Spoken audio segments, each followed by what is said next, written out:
I mean, it's not like he's even that good of a boss. He's just lucky he's black. Everyone feels sorry for him. The words hit Marcus like a slap. He froze, the slice of pizza halfway to his mouth, his heart pounding in his chest. He wasn't supposed to be here. Not as himself, anyway. Disguised in a baseball cap, glasses and a hoodie, he looked like just another customer enjoying a late lunch at Johnson's diner. But the voice he heard next made his blood boil. Right? Jake, one of his cashiers, chuckled, leaning against the counter. Like, congrats, dude. You own a diner. Big deal. Doesn't mean you're better than us. Marcus's stomach churned. He'd heard whispers, seen the sideways glances, but this was different. This was blatant. This was personal. He set the pizza slice down, his appetite gone. His eyes darted to the two cashiers, Sarah and Jake, laughing behind the counter, completely unaware that the man they were mocking was sitting just a few feet away. This was his diner, his dream, the place he'd built from the ground up, the place he'd poured his heart and soul into. And now, sitting here in disguise, he felt like a stranger in his own home. Marcus Johnson hadn't always been a business owner. Growing up in a small, predominantly white town, he'd faced his fair share of challenges. From being followed around in stores to hearing whispers behind his back, Marcus knew what it felt like to be judged by the color of his skin. But he refused to let that define him. Instead, he channeled his frustration into something positive, building a life and a business that would prove the doubters wrong. It had taken years of sweat, sacrifice, and sleepless nights, but Marcus had finally done it. At 35, he was the proud owner of Johnson's Diner, a cozy little restaurant on the corner of Maple and Fifth. The diner had become a local favorite, known for its hearty portions, friendly service, and, of course, the best pizza in town. For Marcus, it was more than just a business. It was a symbol of his resilience, a testament to what could be achieved when you refuse to give up. But lately, something had been bothering him. Over the past few months, Marcus had noticed a shift in the atmosphere at the diner. Customers who once greeted him with warm smiles now seemed hesitant, almost uncomfortable. A few regulars had stopped coming altogether, and when Marcus asked why, they gave vague excuses about being too busy or trying new places. At first, he brushed it off as the natural ebb and flow of business. But deep down, he couldn't shake the feeling that something was wrong. Then came the reviews.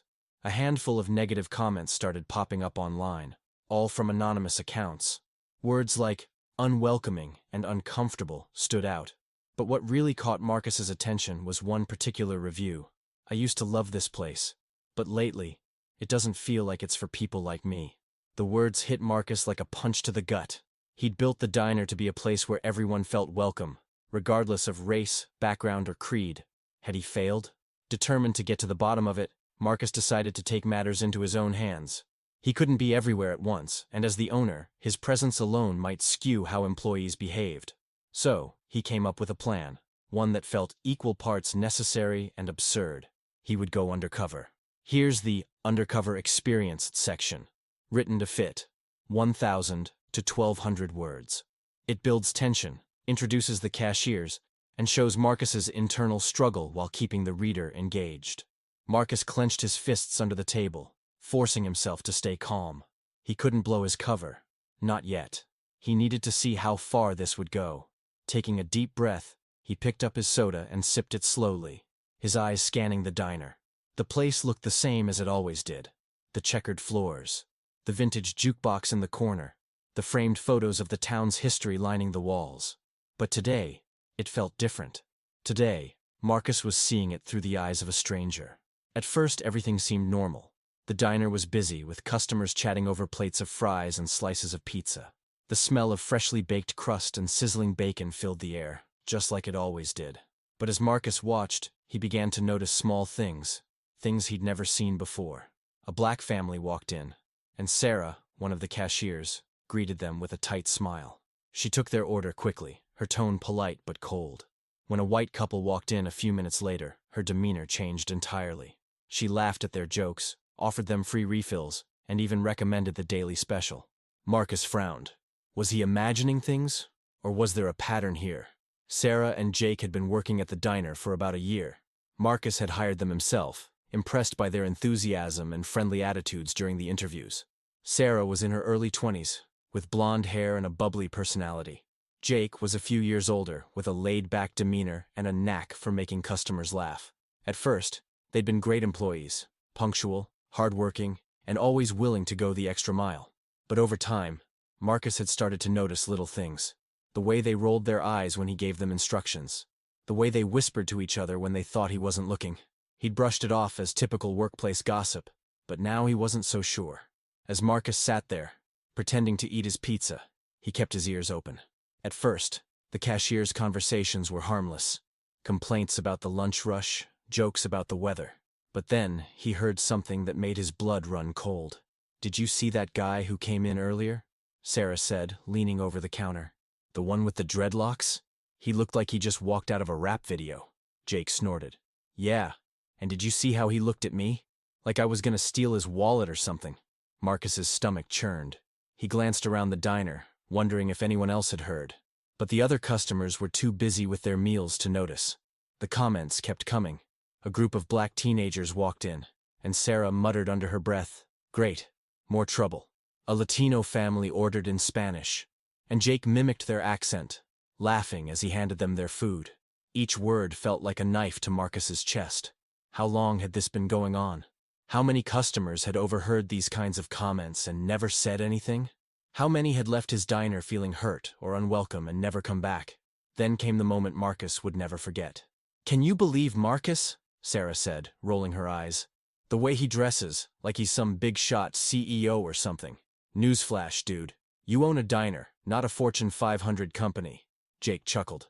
"Right? And the way he talks to us, like he's better than us. Just because he's black doesn't mean he's special." Marcus's hands trembled. He set his pizza slice down, his appetite gone. This wasn't just about disrespect. This was racism, plain and simple. And it was happening in his diner, the place he'd built to bring people together. For a moment, Marcus considered standing up and revealing himself right then and there. But he forced himself to stay seated. He needed more evidence. He needed to know how deep this went. Pulling out his phone, he discreetly opened the voice recorder app and set it on the table. If he was going to confront Sarah and Jake, he wanted proof. As he sat there, recording their conversations, Marcus's mind raced. How had he missed this? How had he let things get this bad? He thought about all the times he'd brushed off their behavior, all the times he'd told himself he was being paranoid. But now, there was no denying it. His employees, the people he'd trusted to represent his diner, were racist, and it was up to him to do something about it. Marcus couldn't take it anymore. Every word from Sarah and Jake felt like a punch to the gut, and the weight of their racism was suffocating. He glanced at his phone, ensuring the voice recorder was still running. He had all the evidence he needed. It was time to act. Taking a deep breath, Marcus stood up, his chair scraping loudly against the floor. The sound echoed through the diner, drawing the attention of everyone in the room. Sarah and Jake paused mid-conversation, their eyes darting toward him. For a moment, there was silence. Then, Marcus reached up and pulled off his baseball cap and glasses, revealing his face. "Mr. Johnson?" Sarah's voice was barely a whisper, her face pale. Jake's eyes widened, and he took a step back, bumping into the counter behind him. We didn't know you were here," he stammered. "That's the point," Marcus said, his voice steady despite the storm raging inside him. "I wanted to see how you treated customers when I wasn't around. And now I know." The diner was eerily quiet. Every eye was on Marcus, every ear tuned to his words. Even the jukebox in the corner seemed to pause, as if holding its breath. Sarah was the first to recover. "Mr. Johnson, please," she said, her voice trembling. "We didn't mean it. It was just a joke." "A joke?" Marcus interrupted, his tone sharp. "Do you think racism is a joke? Do you think disrespecting your boss, or anyone, is a joke?" Jake opened his mouth to argue, but Marcus cut him off. "I heard everything, every word, and I recorded it." He held up his phone, the screen glowing with the voice recorder app. Sarah's face turned red, and she looked down at the floor. Jake, on the other hand, crossed his arms and glared at Marcus. "So what? You're gonna fire us over a few comments? That's not fair." "Fair?" Marcus took a step forward, his voice rising. "What's not fair is the way you've been treating my customers. What's not fair is the way you've been representing my diner, my dream. This place was built to be a home for everyone, and you've turned it into a place of judgment and hate." The other customers watched in stunned silence. Some nodded in approval, their faces filled with sympathy for Marcus. Others looked uncomfortable, shifting in their seats or avoiding eye contact. A middle-aged woman at the counter, the same one who had spoken up earlier, stood and walked over to Marcus. "I heard what they said," she said, her voice firm. "And I want you to know that I support you. What they did was wrong." Marcus gave her a small, grateful smile. "Thank you," he said. "That means a lot." But not everyone was on his side. A man in a booth near the back muttered, "It's just words. No need to make a big deal out of it." Marcus turned to face him. "Just words?" he said, his voice calm but firm. "Words have power. Words can hurt. And when those words are filled with hate, they can destroy. I won't let that happen in my diner." Taking a deep breath, Marcus addressed the entire diner. "I'm sorry," he said, his voice carrying across the room. "I'm sorry that anyone who walked into this diner, my diner, was made to feel unwelcome or disrespected. That's not what this place is about. This diner was built to be a home for everyone, no matter who you are or where you come from, and I failed to make sure of that." He paused, looking around at the faces watching him. Some were filled with empathy, others with curiosity. A few still looked uncomfortable, but Marcus didn't care. This was his moment to make things right. "But I promise you this," he continued, his voice growing stronger. "Things are going to change. Starting today, we're going to do better. Because this diner isn't just mine, it's yours. And I won't let anyone take that away from us." Turning back to Sarah and Jake, Marcus crossed his arms. "Pack your things," he said, his tone leaving no room for argument. "You're done here." Sarah's eyes filled with tears. "Mr. Johnson, please," she begged. "We need this job. We'll do better, I swear." Marcus shook his head. "It's too late for that. Racism has no place in my business, or anywhere else for that matter. I hope you learn from this, but you won't do it on my dime." Jake opened his mouth to protest, but one look at Marcus's face made him shut it again. Without another word, the two cashiers grabbed their belongings and slunk out the door, their heads hung low. The news spread quickly. By the next morning, everyone in town seemed to know what had happened at Johnson's Diner. The story was everywhere, on social media, in local gossip circles, and even on the front page of the town's small newspaper. The reactions were mixed. Some people praised Marcus for taking a stand. "Good for him," said Mrs. Thompson, a regular customer who had been coming to the diner for years. "It's about time someone stood up to that kind of behavior." Others, however, weren't so supportive. "He overreacted," muttered a man at the gas station, shaking his head. "It's just a couple of kids blowing off steam. No need to ruin their lives over it." Marcus tried to ignore the noise, but it wasn't easy. Everywhere he went, he felt like people were watching him, judging him. Some looked at him with admiration, others with suspicion. It was exhausting. One evening, after closing the diner, Marcus sat alone at a corner booth, staring at the empty room. The silence was deafening. He thought about everything that had happened. The hurtful words he'd overheard, the confrontation, the fallout. "Why does it have to be so hard?" he muttered to himself, running a hand over his face. Being a black business owner had always come with its challenges, but this felt different. This wasn't just about him anymore. It was about every customer who had ever walked into his diner and been made to feel unwelcome. It was about every person who had ever been judged by the color of their skin. Marcus thought about his parents, who had worked tirelessly to give him a better life. He thought about his grandfather, who had faced far worse discrimination, but had always told him to hold his head high. "You can't change the world overnight," his grandfather used to say, "but you can change your corner of it." Those words echoed in Marcus's mind as he sat there, alone in the diner. He couldn't change the whole town, but he could change his diner, and he would. The next day, Marcus called a staff meeting. Everyone gathered in the dining area, their faces a mix of curiosity and concern. "I know things have been tough lately," Marcus began, his voice steady. "But I want you all to know that this diner is more than just a business. It's a home. And it's my job, our job, to make sure everyone who walks through that door feels welcome." He announced a series of changes, starting with new training programs focused on inclusivity and respect. He also introduced a zero-tolerance policy for discrimination of any kind. "If you see something, say something," Marcus said, looking each employee in the eye. "We're a team, and we're in this together." Over the next few weeks, Marcus hired a new, diverse team to replace Sarah and Jake. He made sure to include people from different backgrounds, ensuring that the diner truly reflected the community it served.